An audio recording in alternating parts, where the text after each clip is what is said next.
Hi viewers, welcome back to Aayudham Arivom. இன்னைக்கான காணொலியில நம்ம இந்திய டிஃபென்ஸ் அப்டேட் தான் பார்க்க போறோம். ரெண்டு முக்கியமான தகவல்கள்.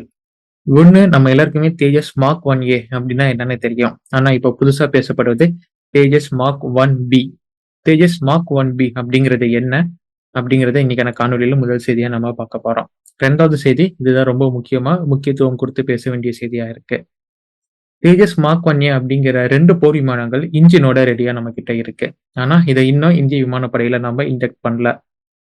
ஒரு ஃபெயில் ரொம்ப முக்கியமான ஒரு ஃபெயில் ஏற்பட்டிருக்கு. அதை சரி செய்யறதுக்காக தான் இந்திய விமானப்படையில ரெடியா இருக்கக்கூடிய 2 போர் விமானங்களையும் நம்மளால இணைக்க முடியல. ஸோ அந்த முக்கியமான ஃபெயில் ரிசல்ட் என்ன, அதற்கான சொல்யூஷன் கண்டுபிடிக்கப்பட்டதா அப்படிங்கிறதையும், அந்த ஃபெயில் பற்றியும் தான் இன்னைக்கான காணொலியில நம்ம டீட்டெயிலா டிஸ்கஸ் பண்ண இருக்கிறோம். ஸோ ரொம்ப முக்கியமான காணொலி இது ரெண்டுமே. இதை ரெண்டுத்தையும் முழுசா பார்த்து என்ன செய்தி அப்படிங்கிறத நாம தெரிஞ்சுக்கலாம். நீங்கள் பார்த்து கொண்டிருப்பது ஆயுதம் அறிவோம். ஆயுதம் அறிவோம் அப்படிங்கிற நம்ம யூடியூப் சேனலை சப்ஸ்கிரைப் பண்ணிட்டு வாங்க மக்களே. Let's dive into it.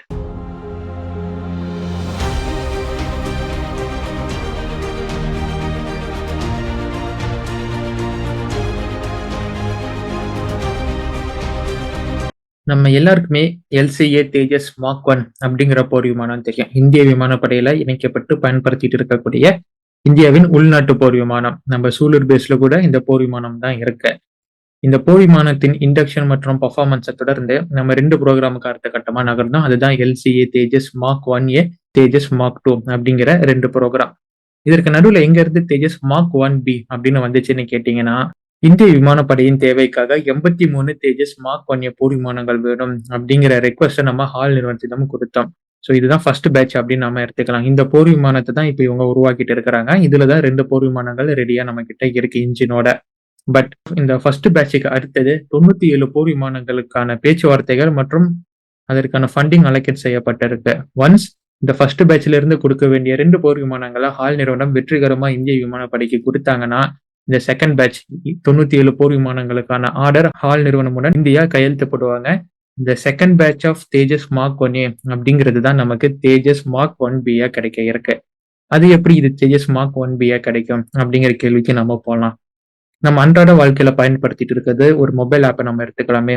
ஒரு புதுசா இன்னைக்கு தேதியில ஒரு மொபைல் ஆப் ரிலீஸ் பண்றாங்கன்னா, அதை ரிலீஸ் பண்ண வெர்ஷனோட அவங்க நிறுத்த மாட்டாங்க. தொடர்ந்து அதை அப்கிரேட் பண்ணுவாங்க. லைக் நியூ ஃபியூச்சர்ஸை உள்ள கொடுப்பாங்க. அண்ட் அப்டேட்னு இதை தொடர்ந்து அப்டேட் கொடுத்துக்கிட்டே இருப்பாங்க. அதை நம்ம அப்டேட் பண்ண கரண்ட் டேட்டுக்கு மற்ற ஆப்ஸ் கூட காம்படிட் பண்ணும் அளவுக்கு இந்த புதுசா ரிலீஸ் பண்ண ஆப்பின் பெர்ஃபார்மன்ஸ் ஆனது வந்து நிற்கும். ஸோ கரண்ட் மார்க்கெட்ல இருக்கும் ஆப்ஸ் கூட காம்படிட் பண்ணும் அளவிற்கு அதை அப்கிரேட் பண்ணியிருக்கிறாங்க அப்படிங்கிறது தான் அந்த அப்கிரேட் கொடுக்கக்கூடியது.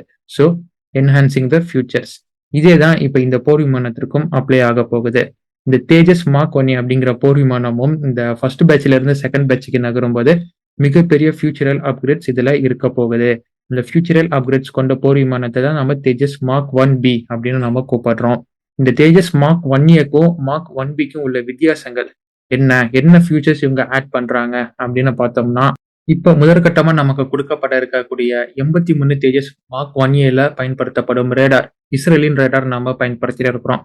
EL/M2052 அப்படிங்கிற கேலியம் ஆர்சனேட்டால் இயங்கக்கூடிய AESA ரேடாரை தான் நாம இதுல பயன்படுத்திட்டு இருக்கிறோம். மார்க் 1Bல நமக்கு இந்தியாவின் ரேடார், இண்டிஜினியஸ் கண்டென்டான இந்தியா ரேடார் கேலியம் நைட்ரேட்ல இயங்கக்கூடிய உத்தம் AESA ரேடாரை கொண்டு ரீப்ளேஸ் பண்ண போறாங்க. ரேடார் ரீப்ளேஸ்மெண்ட் தானப்பா அப்படின்னு நீங்க கேட்காதீங்க. இந்த ரேடார் ரீப்ளேஸ்மெண்ட் தான் இப்ப இருக்கும் டிலேக்கே முக்கியமான காரணம். அதை தான் நம்ம பின்னாடி பார்க்க இருக்கிறோம். ஸோ எங்கேயும் போகாதீங்க. ஸோ ரொம்ப குரூஷியலான அப்டேட் இந்த ஒரு அப்டேட். கேலியம் நைட்ரேட் ரேடாரை கொண்டு நம்மளுடைய போர் விமானத்தை என்ஹான்ஸ் பண்ண போறோம். ரெண்டாவது, போர் விமானத்தின் எலக்ட்ரானிக் வார்ஃபேர் சூட். இந்த எலக்ட்ரானிக் வார்ஃபேர் சூட் அப்படிங்கிறது இப்ப இருக்கும் போர் விமானத்திற்கு ரொம்ப முக்கியம். ஜஸ்ட் 4th ஜெனரேஷன் இருக்க போர் விமானமே எலக்ட்ரானிக் வார்ஃபேர் சூட்டை மேம்படுத்தி வச்சிருக்கணும். அப்படிங்கும் போது கரண்டா ரொம்ப டிலேக்கு பிறகு இன்டெக்ட் ஆகக்கூடிய நம்மளுடைய தேஜஸ் மார்க் 1Aவின் எலக்ட்ரானிக் வார்ஃபேர் சூட் அப்படிங்கிறது unified electronic warfare suite UEWS அப்படிங்கிற வார்ஃபேர் சூட்டுடனும் ஜாமிங் பாடுடனும் இது வருது. இதை நம்ம SRK அப்படிங்கிற இந்தியாவின் அட்வான்ஸ்டு எலக்ட்ரானிக் வார்ஃபேர் சூட்டுடன் நம்ம பொருத்த போகிறோம். இதுதான் தேஜஸ் மார்க் 2க்கும் வர இருக்கு SRK சூட் அப்படிங்கிறது தான். இதை தொடர்ந்து நம்ம அடுத்ததுக்கு நகர்ந்தோம்னா வெப்பன்ஸ். ஸோ எல்லா வகையான இந்தியாவின் long range air to air missiles, guided palms, gliding palms போன்ற மாதிரியான எல்லா வகையான இண்டிஜினியஸ் வெப்பன்ஸும் இந்த போர் விமானத்துல இருந்து நம்மளால இணைத்து பயன்படுத்த முடியும். எதிரிகளை அக்யூரசியோட நம்மளால கில் பண்ண முடியும். But not only indigenous content, வெளிநாடுகளின் மிசைல்ஸும் நாம பயன்படுத்த முடியும். கரண்ட் டேட்ல world's longest air to air missile அப்படின்னு சொல்லக்கூடிய மீட்டியார் மிசைலை MBDA நிறுவனம் நமக்கு இந்த போர் விமானத்துல பயன்படுத்துறதுக்கான ஆஃபரை கொடுத்திருக்காங்க. தேஜஸ் மார்க் 1A நீங்க இந்த மீட்டியார் மிசைலை பயன்படுத்திக்கலாம். அதற்கான சப்போர்ட் வேணும்னாலும் எங்க கிட்ட இருக்கு அப்படின்னு இப்ப MBDA நிறுவனம் வந்திருக்காங்க. இந்த இடத்துல நான் அடிஷனலா ஒன்று ஆட் பண்ணிக்கிறேன் ஃப்ரெண்ட்ஸ். ஸோ உலக நாடுகளே முடியாதுன்னு சொல்லிட்டு இருந்த ஒரு விஷயத்த நம்ம முடிச்சு காட்டின பிறகு திடீர்னு பல ஆஃபர்ஸ் கூறிய பிச்சுக்கிட்டு கொட்டுற மாதிரி இப்ப நமக்கு கொட்டிக்கிட்டு இருக்கு. பல நாடுகள் கிட்ட இருந்து தேஜஸ் போர் விமானத்திற்கான வெப்பன்ஸ், இன்டெகிரேஷன்ஸ், சப்போர்ட்ஸ் நாங்க கொடுக்குறோம், நீ கொடுக்குறோம்னு இப்போ போட்டி போட்டுக்கிட்டு இருக்கிறாங்க. பட் மார்க் பி அப்படிங்கிற கண்டென்ட்டுக்கு வந்தோம்னா மீட்டியார் மிசைல் MBDA நிறுவனமானது கொடுக்குறாங்க அப்படின்னு பார்த்தோம் இல்லையா. இந்த மிசைலை நம்மளோட தேஜஸ் மார்க் 1A இருந்து ஏவுற மாதிரியான மாடிஃபிகேஷன்ஸ் அண்ட் அப்டேட்ஸ் எல்லாமே இந்த மார்க் B நமக்கு இருக்க போகுது my dear friends. So it's not just like a thing அப்படின்னு நம்ம கடந்து போக முடியாது. ஏன்னா ஒரு நாட்டில் இருக்கக்கூடிய ஒரு ஆயுத நிறுவனமானது அடுத்த நாட்டின் சொந்த போர் விமானத்திற்கு மிசைலை கொடுக்குறேன், அதற்கான சப்போர்ட்டை கொடுக்குறேன் அப்படிங்கிறது எங்கேயுமே நடக்காது. நம்மளுடைய சுகோய் Su-30 MKல கூட நம்ம பல வெப்பன்ஸை, இண்டிஜினியஸ் வெப்பன்ஸை பயன்படுத்துறோம். ரஷ்யாவின் வெப்பன்ஸை நம்ம பயன்படுத்துறோம். அதை தவிர்த்து வேற நாடுகளின் வெப்பன்ஸ் இதுல பயன்படுத்துறோமா அப்படின்னு கேட்டா முடியல. இஸ்ரேலின் சில வெப்பன்ஸை தான் நம்ம பயன்படுத்திட்டு இருக்கிறோம். ஸோ ரொம்ப ரேரா நடக்கக்கூடிய நிகழ்வு தான் இது. State of the art missile technology கொடுக்குறேன் அப்படிங்கிறது நடக்கவே நடக்காது. தற்காலத்துல ஒரு best long range air to air மிசைலா இருக்கக்கூடிய மீட்டியாரை நமக்கு தரேன் அப்படிங்கிறதெல்லாம் it's impossible. But mark 1A upgrade ஆன மார்க் 1B போர் விமானத்திற்கு இந்த அப்கிரேட் கிடைக்க இருக்கு. இது மூலியமா இந்த போர் விமானத்தின் பார்வை மொத்தமா மாறுது மை டியர் ஃப்ரெண்ட்ஸ்.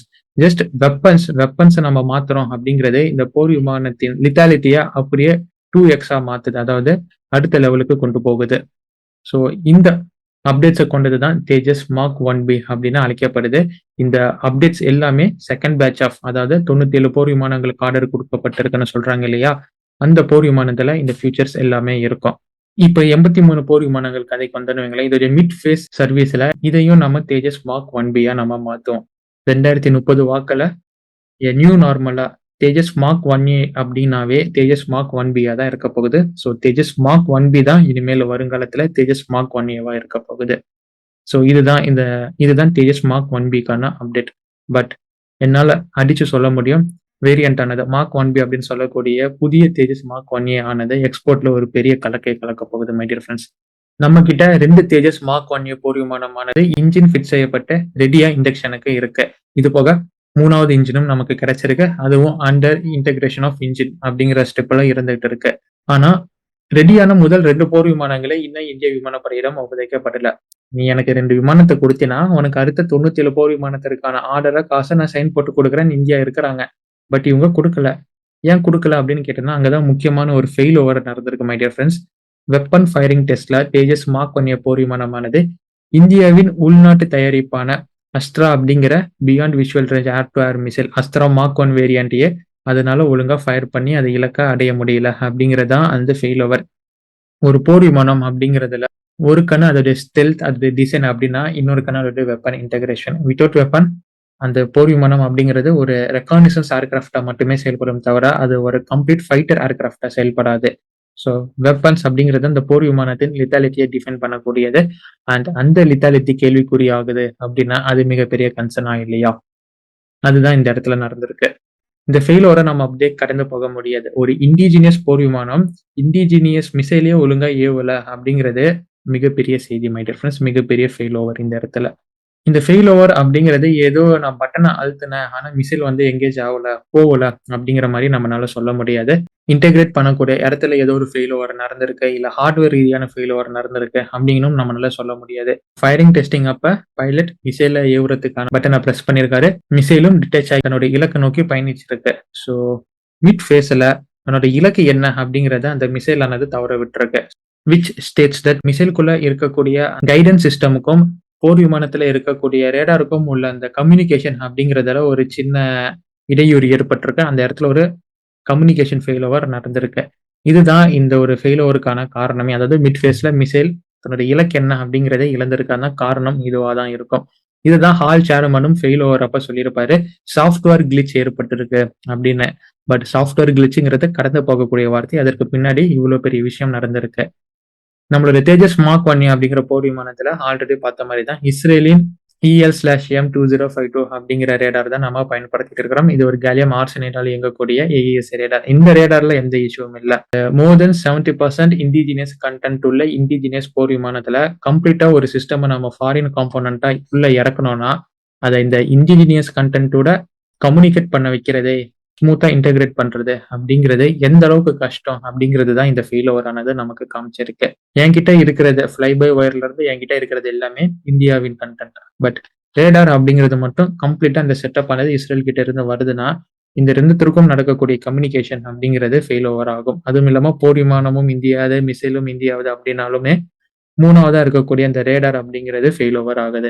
ஸோ இதுதான் இந்த இடத்துல மிகப்பெரிய கோளாறை ஏற்படுத்தி இருக்கு. அதாவது கம்யூனிகேஷன் ஃபெயிலியர் ஆகிறதுக்கு இது மாதிரி மிஸ்மேட்சான கண்டென்ட் தான் காரணம். ஒரு இண்டிஜினியஸ் கண்டென்ட் அப்படிங்கிறதுல ஒரு ஃபாரின் ஓவியம் உள்ள கொண்டு வரணும் எந்த அளவுக்கு நம்ம சிரமப்பட வேண்டியது இருக்கும் அப்படிங்கிறதுக்கு சிறந்த உதாரணமா இந்த ஃபெயில் ஓவரை எடுத்துக்கலாம்.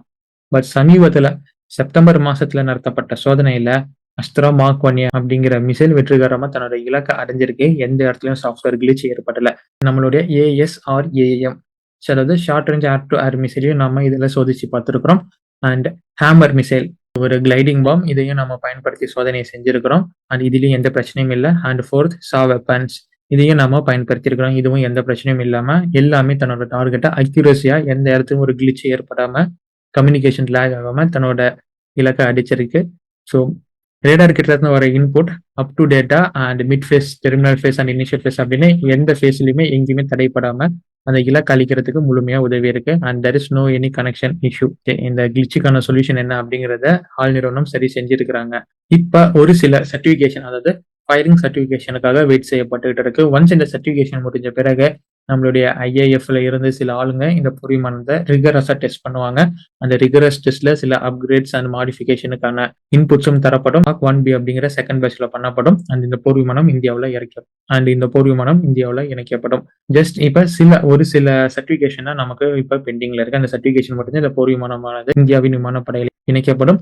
ஒன்ஸ் இணைக்கப்பட்டால் மார்க் 1Bக்கான 97 போர் விமானத்திற்கான கான்ட்ராக்டும் கையெழுத்தாகும். So mark 1A, mark 1B is on. So இதுதான் இன்னைக்கான காணொலி. இன்னைக்கான காணொலியில் நீங்க முக்கியமான சம்பவம், முக்கியமான செய்திகளை தெரிஞ்சிருப்பீங்க. மார்க் 1A ரெடி ஆனாலும் ஏன் இது இன்னும் இண்டெக்ஸ் செய்யப்படல அப்படிங்கிறதுக்கான முக்கியமான செய்தியும், எந்த அளவுக்கு இண்டிஜினியேஷன் மற்றும் இன்டெகிரேஷன் முக்கியம் அப்படிங்கிறதும் நீங்க தெரிஞ்சுக்கலாம். பிகாஸ் இது போக பல செய்திகளை தெரிந்து கொள்ள ஆயுதம் அறிவோம் அப்படிங்கிற நம்ம சேனலை சப்ஸ்கிரைப் பண்ணி ஃபாலோ பண்ண ஆரம்பிங்க. until it's signing off from ஆயுதம் அறிவோம். இதை பற்றின உங்களின் கருத்துக்கள் என்ன அப்படிங்கிறத கமெண்ட் பாக்ஸ்ல போடுங்க. நன்றி, வணக்கம்.